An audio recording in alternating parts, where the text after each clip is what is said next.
प्रेम से बोलिए माता लक्ष्मी और विष्णु भगवान की जय। और आइए सुनते हैं ज्येष्ठ पूर्णिमा में 32 पूर्णमासी की व्रत कथा। तो द्वापर युग में यशोदा माँ ने श्री कृष्ण से कहा, हे कृष्ण, तुम सारी संसार के उत्पन्न करता, पालनहारी और संहार करता हो। आज मुझे कोई ऐसा व्रत बताओ जिसको करने से मृत्यु लोक में भी स्त्रियों को विधवा होने का भय ना रहे तथा यह व्रत सभी मनुष्यों की मनोकामना पूर्ण करने वाला हो। श्री कृष्ण कहने लगे, हे माता, तुमने अति सुंदर प्रश्न किया है। मैं तुम्हें ऐसे एक व्रत के बारे में विस्तार से बताता हूँ। सौभाग्य की प्राप्ति के लिए स्त्रियों को 32 पूर्णमासी के व्रत करना चाहिए। इस व्रत को करने से स्त्रियों को सौभाग्य की प्राप्ति होती है। यह व्रत अत्यंत सौभाग्य देने वाला है और भगवान शिव की प्रति भक्ति को बढ़ाने वाला है। यशोदा जी कहने लगी, हे श्री कृष्ण, प्रथम इस व्रत को मृत्यु लोक में किसने किया था? इसके विषय में विस्तार से मुझे बताओ। श्री कृष्ण कहने लगे, इस भूमंडल पर अनेक प्रकार के रत्नों से परिपूर्ण कातिका नाम की एक नगरी थी। वहाँ चंद्रहास नामक राजा राज्य करता था। उसी नगर में धनेश्वर नाम का एक ब्राह्मण था और उसकी स्त्री अति सुशील रूपवती थी। दोनों ही उस नगरी में बड़ी प्रेम से रहते थे। घर में धन धान्य आदि की कोई कमी नहीं थी, परंतु उनको बहुत बड़ा दुख था कि उनकी कोई संतान नहीं है। एक समय एक बड़ा योगी उस नगरी में आया। वह योगी उस ब्राह्मण के घर को छोड़कर अन्य सभी घरों से भिक्षा लेकर भोजन किया करता था। वह रूपवती से कभी भिक्षा नहीं लेता था। एक दिन वह योगी रूपवती से भिक्षा ना लेकर किसी अन्य घर से भिक्षा लेकर गंगा किनारे जाकर भीषण को प्रेम पूर्वक ग्रहण करने लगा कि धनेश्वर ने योगी का यह सब कार्य देख लिया। अपनी भिक्षा के अनादर से दुखी होकर धनेश्वर योगी से बोला, हे महात्मन, आप सब घरों से भिक्षा लेते हैं, परंतु आप मेरे घर की भिक्षा कभी नहीं लेते। इसका क्या कारण है? योगी ने कहा, निसंतान के घर की भीख पतितों के अन्न के तुल्य होती है और जो पतितों का अन्न खाता है वह भी पतित हो जाता है। क्योंकि तुम निसंतान हो, इसीलिए पतित हो जाने के भय से मैं तुम्हारे घर की भिक्षा नहीं लेता। धनेश्वर योगी की यह बात सुनकर बहुत दुखी हुआ और हाथ जोड़कर योगी के पैरों पे गिर गया और कहने लगा, महाराज, यदि ऐसा है तो आप पुत्र प्राप्ति का उपाय बताइए। आप सर्वज्ञानी हैं, मुझ पर कृपा कीजिए। हे भगवान, मेरे घर में धन की कोई कमी नहीं है, परंतु मैं पुत्र ना होने के कारण अत्यंत दुखी हूँ। आप मेरे इस दुख का कारण बताइए। क्या आप सामर्थ्यवान हैं? यह सुनकर योगी कहने लगे कि हे ब्राह्मण, तुम चंडी की आराधना करो। घर आकर उसने अपनी पत्नी से सब वेदांत कहा और स्वयं तप करने के लिए वन में चला गया। वन में जाकर उसने चंडी की उपासना की और उपवास किए। चंडी ने 16वें दिन उसको स्वप्न में दर्शन दिया और कहा, हे धनेश्वर, जा, तेरे घर पुत्र होगा, परंतु वह 16 वर्ष की आयु में ही मृत्यु को प्राप्त हो जाएगा। यदि तुम दोनों पति पत्नी 32 पूर्णमासी का व्रत विधि पूर्वक करोगे तो वह दीर्घायु हो जाएगा। जितनी तुम्हारी सामर्थ्य हो, आटे के दिए बनाकर शिव जी भगवान का पूजन करना, परंतु पूर्णमासी के व्रत 32 होने चाहिए। प्रातः काल होने पर इस स्थान के समीप तुम्हें आम का वृक्ष दिखाई देगा। उस पर चढ़कर तुम एक फल तोड़कर शीघ्र ही अपने घर चले जाना और अपनी पत्नी से सब वेदांत कहना। ऋतु स्नान के पश्चात वह स्वच्छ वस्त्र श्री शंकर भगवान का ध्यान करके उस फल को खा लेगी और शंकर भगवान की कृपा से उसको गर्व हो जाएगा। जब वह ब्राह्मण प्रातःकाल उठा तो उसने एक स्थान के पास ही आम का वृक्ष देखा, जिस पर एक अत्यंत सुंदर आम का फल लगा हुआ था। उस ब्राह्मण ने उस आम के वृक्ष पर चढ़कर फल को तोड़ने का प्रयत्न किया, परंतु वृक्ष पर कई प्रयत्न करने पर भी वह चढ़ नहीं पाया। तब उस ब्राह्मण को बहुत चिंता हुई। तब विघ्न विनाशक श्री गणेश भगवान की वंदना करने लगा कि हे दयानिधे, अपने भक्तों के विघ्नों का नाश करके उनके मंगल कार्य को करने वाले, दुष्टों का नाश करने वाले, रिद्धि सिद्धि प्रदान करने वाले आप मुझ पर कृपा करके इतना बल दें कि मैं अपने मनोरथों को पूरा कर सकूं। इस प्रकार गणेश जी की प्रार्थना करने पर उनकी कृपा से धनेश्वर वृक्ष पर चढ़ गया और उसने सुंदर आम के फल को तोड़ लिया। और धनेश्वर ने सोचा, जो वरदान से फल मिला था वो यही है और कोई फल तो दिखाई नहीं दे रहा।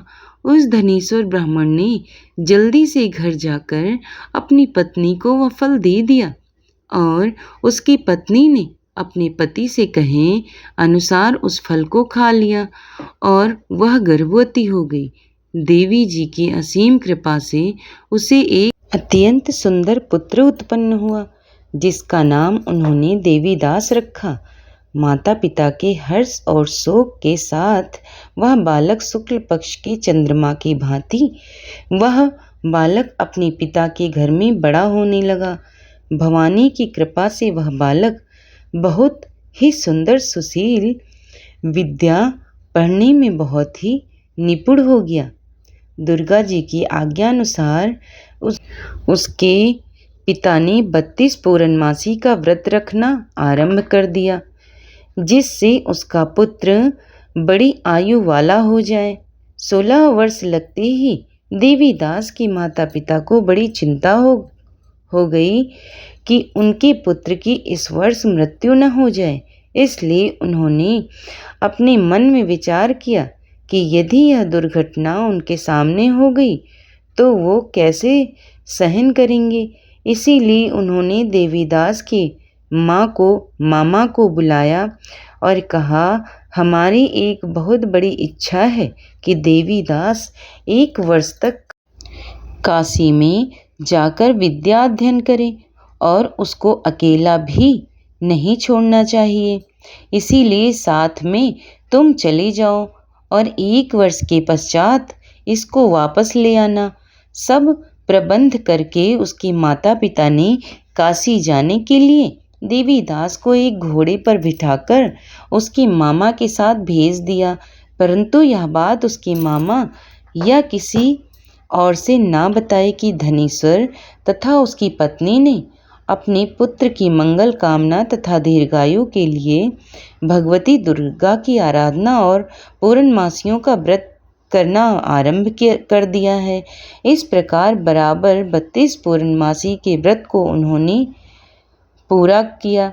कुछ समय पश्चात एक दिन मामा और भांजा मार्ग में रात के बिताने के लिए किसी गांव में ठहरे हुए थे।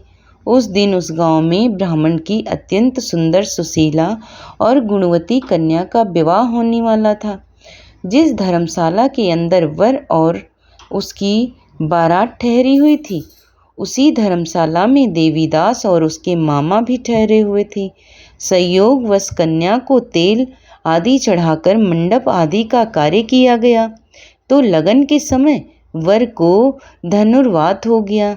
इसीलिए वर के पिता ने अपने कुटुंबियों से विमर्श करके निश्चय किया कि यह देवीदास मेरे पुत्र जैसा ही सुंदर है, मैं इसके साथ ही लगन करवा दूं और बाद में विवाह के अन्य कार्य मेरे लड़के के साथ हो जाएंगे। तो ऐसा सोचकर देवीदास के मामा से जाकर बोला कि तुम थोड़ी देर के लिए अपना भांजा हमें दे दो, जिससे विवाह के लगन का सब काम सुचारू रूप से हो सके।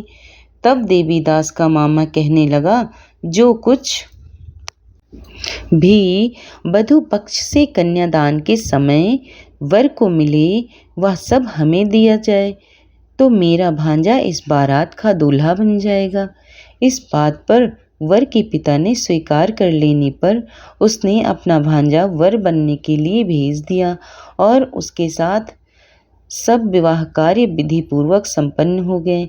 पत्नी के साथ वह भोजन करने लगा तो अपने मन में सोचने लगा कि ना जाने यह किसकी स्त्री होगी। वह एकांत में यही सोच सोचकर अपने कर्म श्वास छोड़ने लगा और उसकी आंखों में आंसू भी आ गए। तब लड़की ने पूछा, क्या बात है, आप इतने उदासीन व दुखी क्यों हो रहे हैं?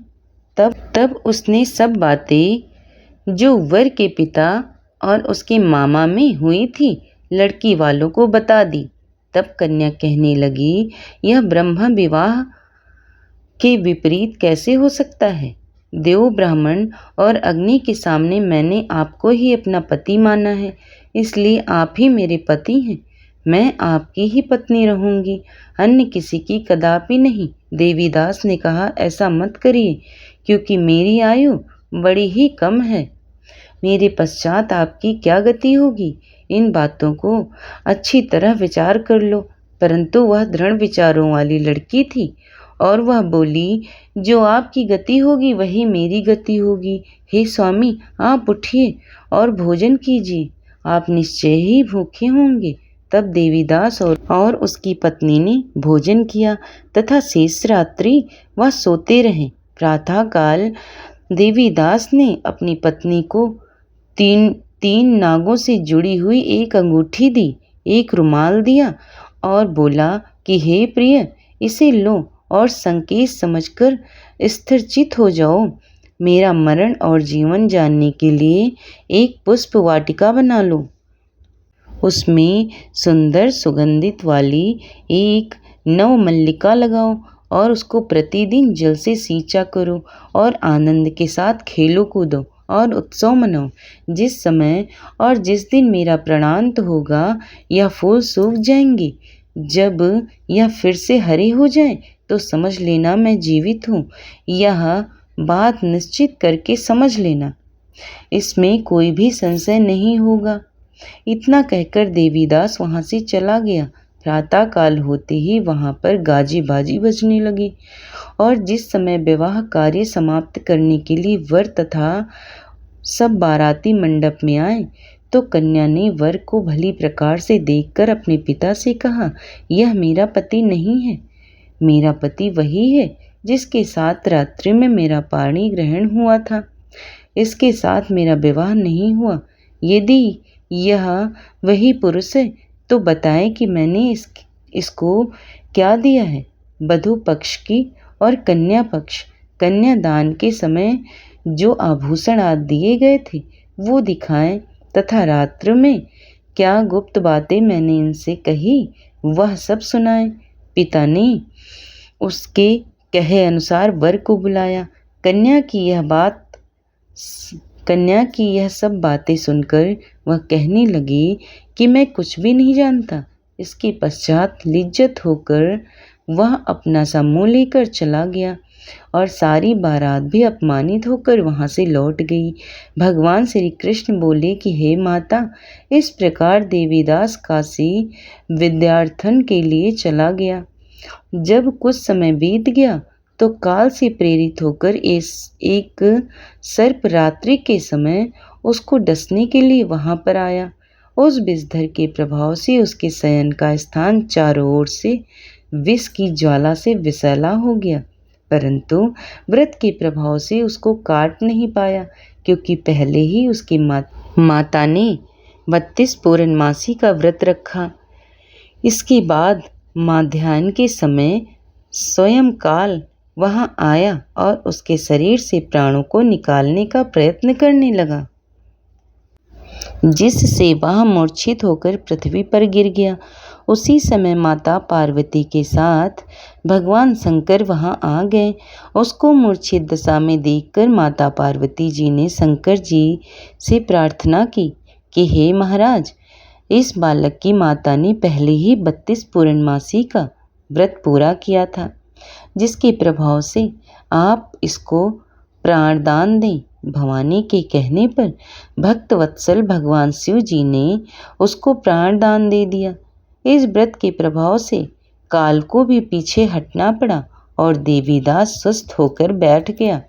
उधर उसकी पत्नी उसकी काल की परीक्षा किया करती थी।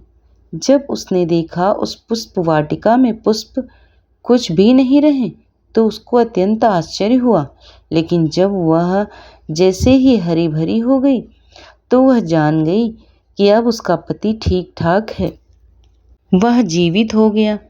यह देखकर वह बहुत प्रसन्न हो उठी। अपने पिता से कहने लगी, पिताजी, मेरे पति जीवित हैं, आप उनको ढूंढिए। जब 16वां वर्ष व्यतीत हो गया तो देवीदास भी अपने मामा के साथ काशी से चल दिया।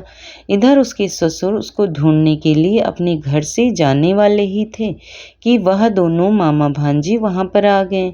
उनका आया हुआ देखकर उनके ससुर को बहुत प्रसन्नता हुई और वह उन्हें अपने घर ले गए। इस समय नगर के निवासी भी वहां इकट्ठे हो गए और सब ने निश्चय किया कि अवश्य ही इसी बालक के साथ कन्या का विवाह हुआ था। उस बालक को कन्या ने जब देखा तो पहचान लिया कि यह तो वही है जो संकेत करके गया था। तब उपरांत सब कहने लगे, भला हुआ यह आ गया, और सब नगरवासियों ने आनंद मनाया। कुछ दिन बाद देवीदास ने अपनी पत्नी और मामा के साथ अपने ससुर के घर से बहुत सारे उपहार लेकर अपनी माता पिता के घर की तरफ प्रस्थान किया। जब वह अपने गांव के निकट पहुंच गए तो कई लोगों ने उसे देखकर उसके माता पिता को पहले ही खबर दे दी कि तुम्हारा पुत्र देवीदास अपनी पत्नी और मामा के सहित आ रहा है। ऐसा समाचार सुनकर माता पिता को विश्वास नहीं हुआ, परंतु जब और लोगों ने भी आकर यही बात बताई तो उनको बड़ा आश्चर्य हुआ। लेकिन थोड़ी देर में देवीदास ने आकर अपने माता पिता के चरणों में अपना सिर रखकर प्रणाम किया और उसकी पत्नी ने अपने सास ससुर के चरणों को स्पर्श किया तो माता पिता ने अपने पुत्र और पुत्रवधू को हृदय से लगा लिया और दोनों की आंखों में प्रेम अश्रु बह चले। अपने पुत्र और पुत्रवधू के आने की खुशी में धनेश्वर ने बड़ा ही भारी उत्सव किया और ब्राह्मणों को दान दक्षिणा देकर प्रसन्न किया। श्री कृष्ण भगवान कहने लगे, इस प्रकार धनेश्वर 32 पूर्णमासी के व्रत के प्रभाव से पुत्रवान हो गया। जो भी स्त्रियां 32 पूर्णमासी के व्रत को करती हैं वे जन्म जन्मांतर में वैधव्य को दुख नहीं भोगती और सदैव सौभाग्यवती रहती हैं। और आइए आप सुनते हैं एक अन्य पूर्णमासी की व्रत कथा। एक नगर में एक सेठ व सेठानी रहते थे और सेठानी रोज विष्णु भगवान की पूजा करती थी। सेठ को उसका पूजा करना बिल्कुल भी अच्छा नहीं लगता था। इसी वजह से एक दिन सेठ ने सेठानी को घर से निकाल दिया और घर से निकालने पर वह जंगल की ओर गई तो देखा उसे 4 आदमी मिट्टी खोदने का काम कर रहे थे। उसने कहा कि मुझे नौकरी पर रख लो। उन्होंने उसे रख लिया, लेकिन मिट्टी खोदने से सेठानी के हाथों में छाले पड़ गए और उसके बाल भी उड़ गए। वह आदमी कहते हैं कि बहन, लगता है तुम किसी अच्छे घर की महिला हो, तुम्हें काम करने की आदत है नहीं, तुम ये काम रहने दो और हमारे घर का काम कर दिया करो। वह चारों आदमी उसे अपने साथ घर ले गए और वह 4 मुट्ठी अनाज लाते हैं और सभी बांटकर खा लेते। एक दिन सेठानी ने कहा, कल से 8 मुट्ठी अनाज लाना। अगले ही दिन वह 8 मुट्ठी अनाज लाए और सेठानी पड़ोसन से आग मांग लाई। उसने भोजन बनाया और विष्णु भगवान को भोग लगाया, फिर सभी को खाने को दिया। सारे भाई बोले कि बहन, आज तो भोजन बहुत स्वादिष्ट बना है। सेठानी ने कहा, भगवान का जूठा है तो स्वाद तो होगा ही। सेठानी के जाने के बाद सेठ भूखा रहने लगा और आस पड़ोस के सारे लोग कहने लगे, ये तो सेठानी के भाग्य से खाता था। एक दिन सेठ अपनी सेठानी को ढूंढने चला गया। उसे ढूंढते हुए वह भी उस जंगल में पहुंच गया जहां वह 4 आदमी मिट्टी खोद रहे थे। सेठ ने उन्हें देखा तो कहा कि भाई मुझे भी काम पर रख लो। उन आदमियों ने उसे काम पर रख लिया, लेकिन मिट्टी खोदने से उसके भी हाथों में छाले पड़ गए और बाल उड़ने लगी। उसकी यह हालत देखकर चारों बोले कि तुम्हें काम की आदत है नहीं, तुम हमारे साथ चलो और हमारे घर में रह लो। सेठ उन चारों आदमियों के साथ उनके घर चला गया और जाते ही उसने सेठानी को पहचान लिया, लेकिन सेठानी घूंघट में थी तो सेठ को देख नहीं पाई। सेठानी ने सभी के लिए भोजन तैयार किया और हर रोज की भांति विष्णु भगवान को भोग लगाया। उसने उन चारों भाइयों को भोजन परोस कर दिया, लेकिन जैसे ही वह सेठ को भोजन देने लगी तो विष्णु भगवान ने उसका हाथ पकड़ लिया। भाई बोले कि बहन, ये तुम क्या कर रही हो? वह बोली, मैं कुछ नहीं कर रही हूँ, मेरा हाथ तो विष्णु भगवान ने पकड़ लिया है। भाई बोले, हमें भी विष्णु भगवान के दर्शन कराओ। उसने भगवान से प्रार्थना की तो विष्णु भगवान जी प्रकट हो गए। सभी ने दर्शन किए। सेठ ने सेठानी से क्षमा मांगी और सेठानी को साथ चलने को कहा। भाइयों ने अपनी बहन को बहुत सा धन देकर विदा किया। अब सेठानी के साथ भी भगवान विष्णु की पूजा करने लगा और उनके परिणाम से उनका घर अन्न धन से भर गया। बोलो जय जय श्री राधे कृष्णा।